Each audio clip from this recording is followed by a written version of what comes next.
Let me pose you a few questions. In the past few years of film and streaming, what is a richly compelling interpersonal relationship you can think of between two male characters? Not a comedic double act, not a pair of bros, not heist or detective dramas.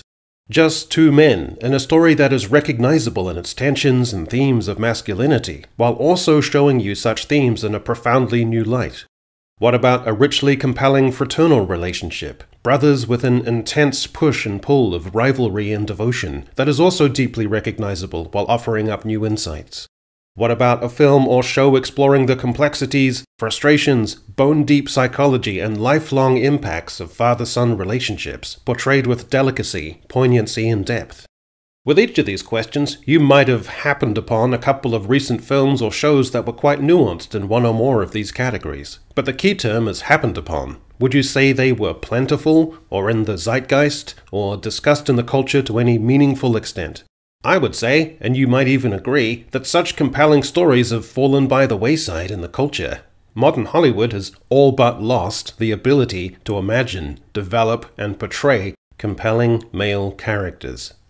10 years or so ago was a period known as the golden age of streaming. It seems scarcely conceivable now, in retrospect, how glutted and spoilt we were with engrossing shows, most of them, it has to be said, helmed by male characters of extraordinary charisma, complexity, and with multifaceted depictions of masculinity. Hyper-masculinity, callously rivalrous masculinity, debonair masculinity, noble masculinity, outsider and maverick masculinity.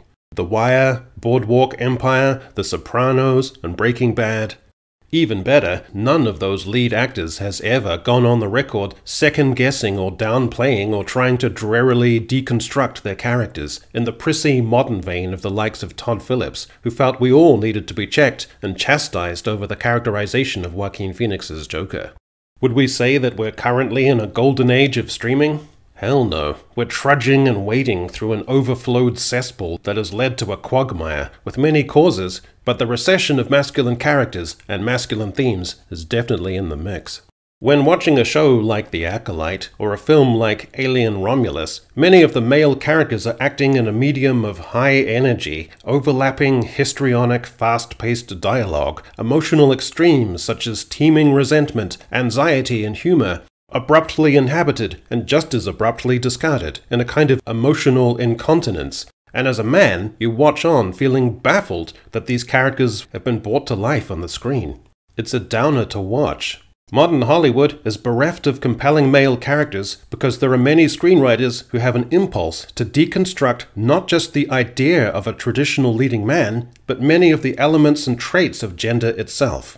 Late millennials and Gen Z types, coming up in a Hollywood social milieu steeped in identity politics, have brought with them social constructivist ideas about gender, that masculinity is largely socially constructed, and much of society's historical and present-day ills stem from male entitlement and power structures and hegemony, and therefore deconstructing all of that will be better not just for the welfare of society, but for men as well.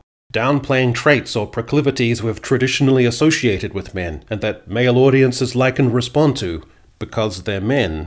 Masculine composure and dignity, ironical distance, leadership roles, positive competitiveness, drolly scathing humor, deep loyalties, honor, and perhaps most of all, the unwillingness to take any crap, to not wilt self-deprecatingly or be put in their place, and to give off the attitude and vibe of not being someone to stir shit with in the first place.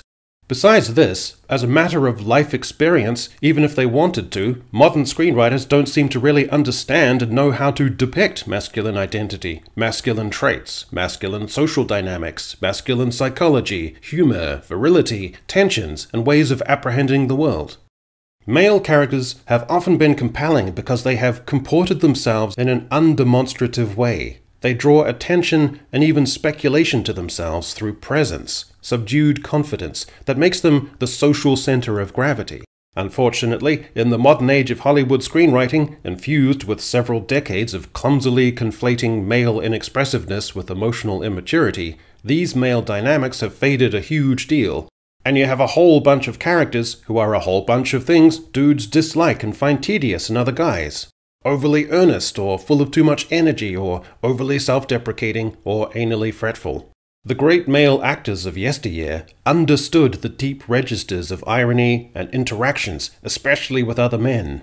Oftentimes, they were more silent than speaking. They cleaved to the rule in acting training that a great deal of acting isn't delivering your line, but how you react to the last line that was just delivered to you. They would stare into a middle distance of ironic contemplation and continue to size up who they were talking to, at the same time as deliberating on their answers. And below the dialogue, there would be pushes and pulls, subtle concessions, and these male dynamics relied on something modern Hollywood doesn't have much allowance for nowadays: time. In male psychology, especially between potential rivals, dominance and assertion has a lot to do with who is controlling the pace and rhythm of an exchange. Just like in boxing, where one competitor might flail against the other who is absorbing it by leaning back into the ropes. The more one man becomes overly expressive, the pace increases the more he appeals, the more he can find himself in a passive position, wilting under the quiet, ironical assessment of the other. These kind of dynamics take time and intuition to develop and get across, and they also take actors who inherently understand this kind of stuff, usually because they've grown up with it.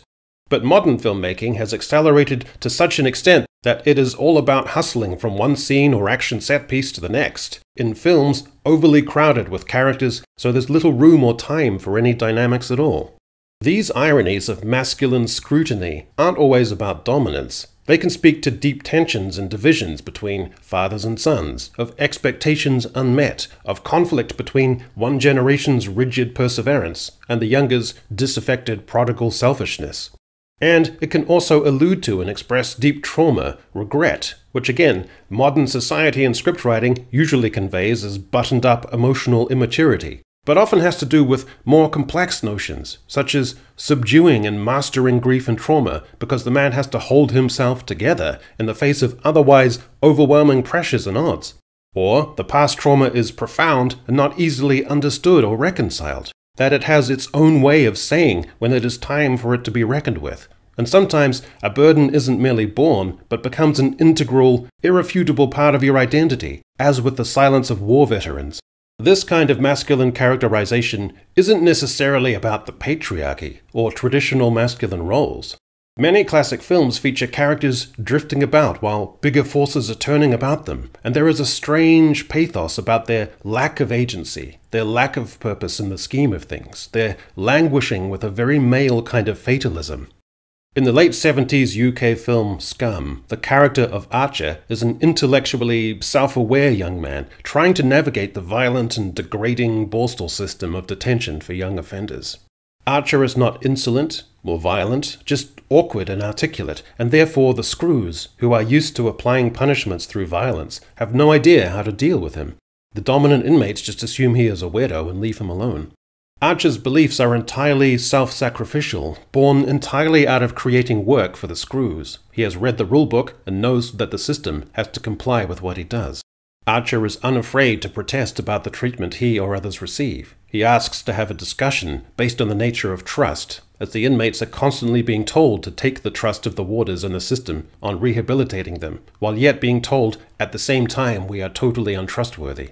His disruption is partly a contesting, partly an incredulity about systems and hierarchies, with a strange faith in, or at least curiosity about the people beyond their adopted roles, their uniforms, the contrivance and falsity of institutions. Billy Pryor, a key character in the Regeneration trilogy of books by Pat Barker, eventually brought to the screen, is loosely based on the likes of Wilfred Owen and Siegfried Sassoon, and that he is a World War I captain, at least partially queer, and sent to the same Scottish psychiatric institution for his war issues, as well as personal ones. But he is also altogether unlike them in that he is not poetic. He is an outsider, deeply ironic and caustic about the war, but also committed to doing his part, and psychologically drawn back to the front. He is an outsider, frightening and frightened, a peculiar mix of conscience, repression, and violent release. Themes of the nature of courage, kindness, cruelty, and hypocrisy, what happens to minds at the lonely extremes of experience, what it means to be a man, are all explored with rigor and cogency. It is unsettling and riveting. Mark Renton in Trainspotting is a junkie intellectual on the fringes of society, which, like to Archer, seems pathetically contrived, underwhelming, and to be skirted, disregarded, entered and exited with facility and irony. Basie in Empire of the Sun, cynical, self-serving, a survivor, drifter, occasionally kind, inscrutable, disinterested in people, of no particular place or station in the disrupted world of the war, but somehow able to become a leader out of some shrewdness, recognizably honed instincts, some kind of authority stemming from his persona as an opportunist and reader of others' motivations. These are the kind of richly compelling characters that you just don't see on the screen very much anymore. Apart from a couple of mega hits every year, based off existing IPs usually, Hollywood ain't been doing too great lately. Maybe neglecting a large subsection of the human species was an idea a little ahead of its time.